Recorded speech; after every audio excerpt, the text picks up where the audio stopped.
স্বাগতম জনাইছোঁ। যিহেতু কোৱা হৈছে যে UGC নেট এডুকেশ্যন পেপাৰ 2 বিষয়ে আমি ডিছকাশ্যন কৰি আছোঁ। তাৰে ইউনিট 2ৰ চাব ইউনিট এটা ছেকশ্যন আছে বুলি কোৱা হৈছিলে। তাৰে ছেকশ্যন বিৰ বিষয়ে আমি ডিছকাশ্যন কৰি আছোঁ। আহকচোন আজি এটা নতুন টপিকৰ বিষয়ে আলোচনা কৰোঁ।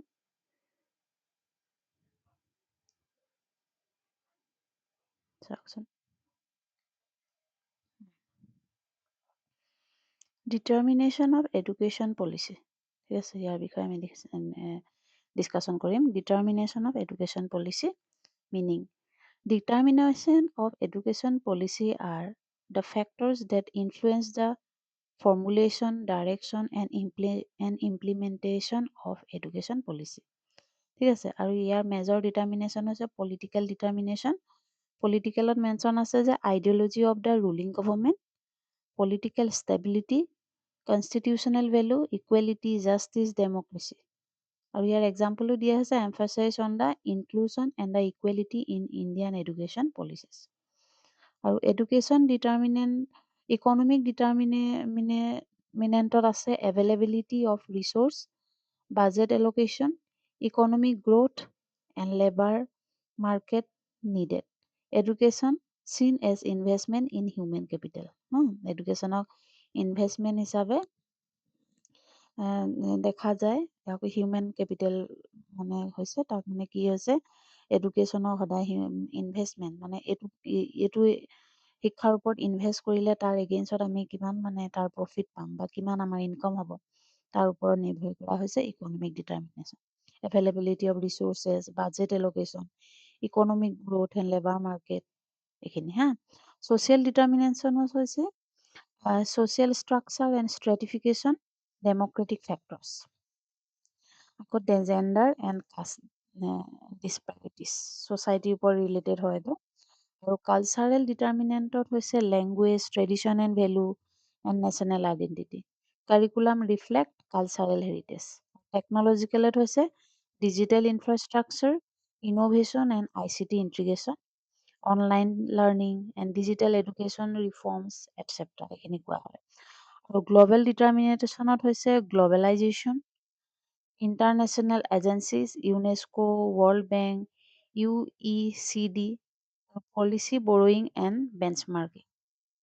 ঠিক আছে, process of policy formation. Policy ফৰ্মেশ্যনৰ প্ৰচেছৰ বিষয়ে আমি চাম। প্ৰথম পলিচি ফৰ্মেশ্যন হৈছে it is the systematic, cyclic and continuous process aim to addressing educational problems. Education প্ৰব্লেমৰ মানে এড্ৰেছ কৰি পেলাই তাৰ লৈ পেলাই কি হৈছে এটা চিষ্টেমেটিকেলি তাক চিষ্টেমেটিকেলি কৰা হয়। আৰু চাইক্লিক মানে কি পিছফালে আছে মই বুজাই আছো।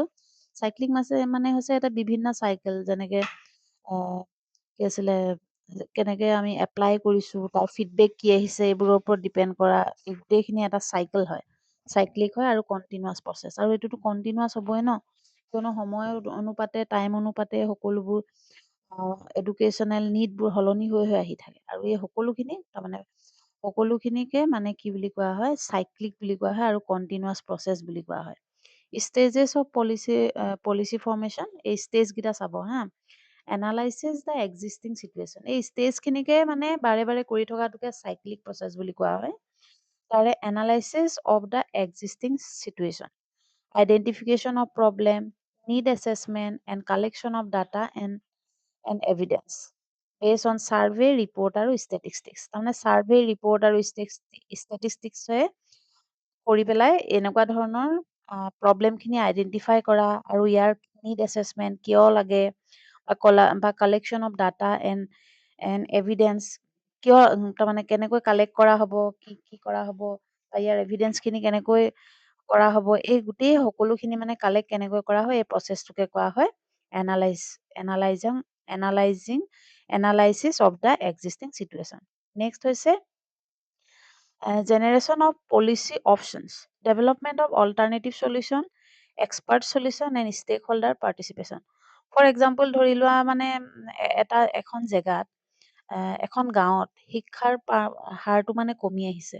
ঠিক আছে, ইয়াত প্ৰথমে কি কৰা হ'ব, এনালাইজ কৰা হ'ব চিটুৱেশ্যনটো যে সাৰ্ভে কৰি বা ৰিপৰ্ট কৰি বা বিভিন্ন ধৰণৰ ষ্টেটিষ্টিক্সে আমি মানে উলিয়াম যে এখন নিৰ্দিষ্ট গাঁৱৰ কি হৈছে এটা মানে প্ৰব্লেম এটা দেখিবলৈ পোৱা গৈছে, তাত এনৰোলমেণ্টটো কমি আহিছে। এইটো হৈছে এনালাইজ অফ দ্য এক্সিষ্টিং চিটুৱেশ্যনটো এনালাইজ কৰিলোঁ, ঠিক আছে। তাৰপিছত জেনেৰেশ্যন অফ পলিচি অপশ্যন। তাৰমানে কি কৰিলোঁ, ছেকেণ্ডত আমি পলিচি অপশ্যন কি কি কেনেকুৱা ধৰণৰ আমি তাত হয়তো মিড ডে মিল দিলোঁ, নহ'লে তেওঁলোকক ল'ৰা ছোৱালীক আমি যদি অভাৱত আছে কিতাপ দিলোঁ, তেনেকুৱা ধৰণৰ বিভিন্ন ধৰণৰ এটা এটা অল্টাৰনেটিভ চলিউশ্যন আমি দিবলৈ চেষ্টা কৰিম। With the help of expert consultation. এজন এক্সপাৰ্টৰ পৰা জানি ল'ব লাগিব, এনেকে নহয় যে আমাৰ যি মন গ'ল বা চৰকাৰৰ যি মন গ'ল তাকে দিলে। এজন ভাল এক্সপাৰ্টৰ পৰা কথাখিনি জানি লৈ পেলাইহে মানে এনেকুৱা এটা পদক্ষেপ লোৱা হয়। আৰু ষ্টেক হোল্ডাৰ পাৰ্টিচিপেশ্যনো থাকিব লাগিব। Multiple options not a single solution. এটা সাধাৰণ চলিউশ্যনৰ কাৰণে মানে ছিংগল চলিউশ্যন নাথাকিবও পাৰে, মাল্টিপুল অপশ্যন থাকিবই লাগিব। Evaluation of policy option. তাৰপিছত ইভালুৱেট কৰিব লাগিব ইয়াৰ কষ্ট বেনিফিট এনালাইচিছ কিমান হৈছে, ফিচেবিলিটি কিমান, ছাষ্টেইনেবিলিটি কিমান, ইকুৱেলিটি এণ্ড ইফেক্টিভনেছ কিমানখিনি ইয়াত ইফেক্টিভ হৈছে, কি হৈছে, এই সকলোখিনি মানে ইভালুৱেট কৰিব লাগিব। তাৰপিছত যোনটো পলিচি অপশ্যন দিয়া হ'ব সেই নিৰ্দিষ্ট গাঁওখনত। তাৰপিছত মেকিং দ্য পলিচি ডিচিশ্যন, তাৰ পাছতহে মানে পলিচিটো কি হ'ব এইটো ডিচিশ্যন লোৱা হ'ব। যেনে গাঁওখনত মানে প্ৰব্লেম এটা হ'ল, শিক্ষাহাৰ কমিলে, ঠিক আছে। শিক্ষাহাৰ কমাৰ লগে লগে নাম্বাৰ ওৱানটো আমি এনালাইজ কৰিলোঁ ন, নাম্বাৰ ওৱানটো এনালাইজ কৰিলোঁ, তাৰপিছত জেনেৰেট কৰিলোঁ যে কেনেকুৱা ধৰণৰ চলিউশ্যন দিব লাগিব। চলিউশ্যন দিয়াৰ লগে লগে তাৰপিছত আকৌ ইভালুৱেট কৰি দেখিলোঁ যে ই কিমান মানে কষ্ট বেনিফিট হয়, বা আমি আৰু ইকুৱেলিটি এণ্ড ইফেক্টিভনেছ কিমান ফ'ল' কৰে, বা ফিচেবিলিটি আৰু ছাষ্টেইনেবিলিটি কেনেকুৱা, এইখিনি আমি কৰিলোঁ। নেক্সট হৈছে মেকিং দ্য পলিচি ডিচিশ্যন। তাৰ পাছতহে মানে পলিচি ডিচিশ্যন লোৱা হয় যে আমুকটো পলিচি, ফৰ এক্সাম্পল আমি মিড ডে মিল স্কিমটো আমি এষ্টাব্লিছ কৰিব লাগিব বুলি তেওঁলোকে মানে কৰিলে সৰ্বশিক্ষাই। এনে এক্সাম্পল এটা দিছোঁ হা। তাৰপিছত প্লেনিং দ্য পলিচি ইমপ্লিমেণ্টেশ্যন। তাৰ পাছতহে পলিচিটো কি কৰিব লাগিব, ইমপ্লিমেণ্ট কৰিব লাগিব। এল'কেশ্যন অফ ৰিচোৰ্চেছ, এডমিনিষ্ট্ৰেটিভ এৰেঞ্জমেণ্ট আৰু টাইম ফ্ৰেম এণ্ড ৰেচপনচিবিলিটি। কোনে ল'ব, কিমান দিনৰ কাৰণে দিব, বা কাক ৰেচপনচিবিলিটি দিব, কি এনেকুৱা ধৰণৰ। তাৰপিছত পলিচি ইম্পেক্ট এছেচমেণ্ট। তাৰ পাছত আকৌ আৰু এটা আছে, তাক কেনেকে ইম্পেক্ট হৈছে নে নাই হোৱা, এইটো continuous monitoring outcome, measuring effective and identity ইত্যাদি কৰিব লাগিব, ঠিক আছে। এভিডেন্স বেছ ইভালুৱেশ্যন থাকিব লাগিব। এভিডেন্স বেছ মানে আজিকালি গণোৎসৱ হয়, দেখিছা নহয়, দেখিছা চাগে গণোৎসৱ। এইবোৰে হৈছে মানে কণ্টিনিউৱাছ কি হ'ব, পলিচি ইম্পেক্ট এছেচমেণ্ট। মানে যিবোৰ পলিচি তেওঁলোকে মানে এপ্লাই কৰিছে, সেই পলিচিবোৰ কিমান ইম্পেক্ট হৈছে তাৰ বিষয়ে মানে তেওঁলোকে ইভালুৱেট কৰিব। আৰু ছাবচিকুৱেণ্ট পলিচি চাইকেল, এতিয়া যে অলপ আগত কৈছিলোঁ চাইকেল বুলি, এইটোৱে feedback and revision, policy modification and reformation. তেতিয়া কি হয়, যেতিয়া বাৰে বাৰে এছেচমেণ্ট কৰা হয়, পলিচিটো মনিটৰিং কৰা হয়, তেতিয়া গম পায় যে এইটো বস্তুৰ লগত আৰু যদি আমি খানাটোৰ লগত ইউনিফৰ্ম দি দিওঁ, তেতিয়া চাগে তেওঁলোকে বেছি এনৰোলমেণ্ট হ'ব। এইটো এইটো এইটো কি কৰিলে, এইটো ৰিভাইজ কৰি পেলাই কি কৰিলে, তাক মডিফাই কৰিব চেষ্টা কৰিলে। আৰু এই প্ৰচেছটোকে মানে চাইক্লিক প্ৰচেছ বুলি কয়। ইয়াত মই ওপৰত ডিছকাশ্যন কৰিছিলোঁ যে চিষ্টেমেটিক, এইখিনিতো কামখিনি চিষ্টেমেটিক হ'ল, আৰু এইটো কি হ'ল, চাইক্লিক প্ৰচেছ।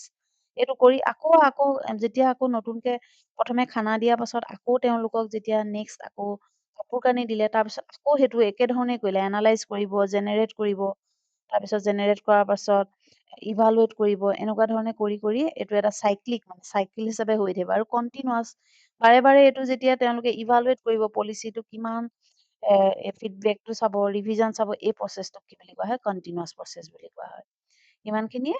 আৰু ইয়াৰ লগত জড়িত আমি কিছুমান PYQ বিষয়ে আলোচনা কৰিম। UGC নেট এডুকেশ্যনত 2018 আহিছিলে দেই এইটো question. Which factor most subsequently determine education policy? Individual performance, political ideology, teacher autonomy and examination system. কি হ'ব? সদায় কোৱা হৈছিলে পলিটিকেল আইডিঅলজিৰ ওপৰত ডিপেণ্ড কৰি পেলাই কি কৰা হয়, এডুকেশ্যনেল পলিচি ডিটাৰমাইন কৰা হয়। অপশ্যন নাম্বাৰ বি, ঠিক আছে। 2019 আৰু এটা আহিছিলে, identification of problem is the first step in policy implementation, policy evaluation, policy formulation আৰু পলিচি ৰিভিজন। কি হ'ব? যেতিয়া প্ৰব্লেম এটা আইডেণ্টিফাইড হয়, তাৰপিছত কি কৰা যায়? পলিচি ফৰ্মুলেশ্যন, ঠিক আছে, আনসাৰ হৈছে পলিচি ফৰ্মুলেশ্যন। ষ্টেপকেইটা মনত ৰাখিলে হ'ল। 2021ত আহিছিলে এইটো। Policy formulation is best describe as linear process, static process, cyclic process আৰু ৰেণ্ডম প্ৰচেছ। এইটো ক'ব নালাগে চাগে ন? আনচাৰ চিয়ে হয় চাইক্লিক প্ৰচেছ। আৰু এই টপিকৰ লগত ৰিলেট কৰিয়ে এটা MCQ আমি ডিছকাশ্যন কৰিম। Which of the following is not determinant of education policy? Political ideology, economic resource, cultural values, teachers personal option. Not বুলি কৈছে, নট বুলি ক'লে দিয়ে হ'ব। টিচাৰ পাৰ্চনেল অপশ্যনৰ ওপৰত ডিপেণ্ড কৰি কেতিয়াও আমি কি কৰা নহয়, এডুকেশ্যন পলিচি এষ্টাব্লিছ কৰা নহয়। কাৰণ টিচাৰ দেৰিকে পাবহি স্কুল, টিচাৰৰ ঘৰ দূৰত, এনেকুৱা ধৰণৰ প্ৰব্লেম কিছুমান দেখি পেলাই পলিচি কেতিয়াও এষ্টাব্লিছ কৰা নহয়। The stage that evaluates identifying alternative solution is কি হ'ব? Policy decision, generation of policy option, policy implementation and impact assessment. কি সুধিছে? The stage that involve identifying alternative solution. Alternative solution identify কৰাৰ পাছত কি কৰিব লাগিব next stage?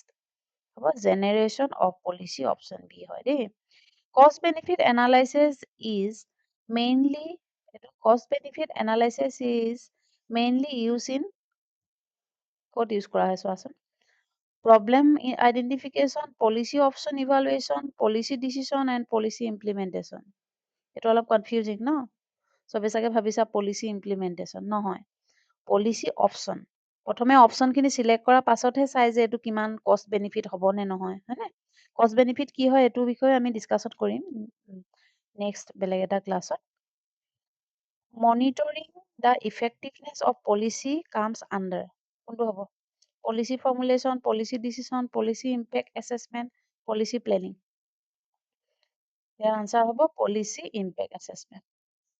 ঠিক আছে, দুটামান এছাৰশ্যন আৰু ৰিজনৰ চাই লওঁ ন? এইটো চোৱাচোন। Education policy is influenced by political and economic factors. Education policy reflect the ideology and resource capacity of the state. হয়নে? দুইটাই কাৰেক্ট দেই। কিয়নো পলিচি ফৰ্মুলেশ্যন হেৰিটো হৈছে সদায় পলিচি ইনফ্লুৱেঞ্চ সদায় পলিটিকেল আৰু ইকনমিক ফেক্টৰ ওপৰতে ডিপেণ্ড কৰি কৰা হয়। আৰু নেক্সট কি আছে? Education policies reflect the ideology and resource capacity of state. ঠিক আছে, ষ্টেটৰ আইডিঅলজি আৰু ৰিচোৰ্চ কেপাচিটিৰ ওপৰত ৰিফ্লেক্ট কৰা হয়, সেইটো কাৰেক্ট। নেক্সটটো চোৱাচোন। Policy formulation is continuous process. Policy impact assessment lead to feedback and revision. Feedback আৰু ৰিভিজন দিয়ে বুলি কৈছে। Policy formulation is continuous process, এইটোতো হয়েই। Policy impact assessment lead to feedback and revision, দুইটাই কাৰেক্ট দেই ইয়াৰ। Next, policy implementation is more important than policy formulation.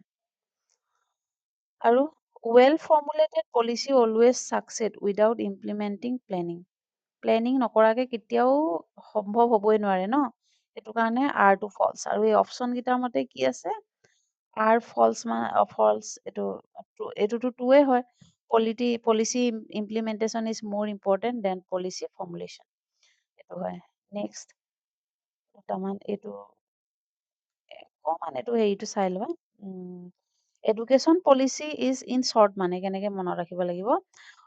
Education policy is determined by political, economic, social, cultural and technological and global factors. Policy formulation is cyclic process involving problem analysis, the generation and evaluations of alternative, decision making, implementation, planning and impact assessment. Feedback from evaluation lead to subsequent policy cycles, ensuring continuous improvement and relevance to education policy. এইটো এনে মনত ৰাখিবা, এইটো short note হিচাপে মনত ৰাখিবৰ কাৰণে দিছোঁ। হয়তো কেতিয়াবা এক্সামত আহিলেও এইটো লিখিব পাৰিবা। চ' আজিলৈ ইমানেই। নেক্সট ক্লাছত আমি নেশ্যনেল পলিচি অফ এডুকেশ্যন 2020 বিষয়ে আমি অলপ ডিছকাশ্যন কৰিম। আজিলৈ ইমানেই, ধন্যবাদ।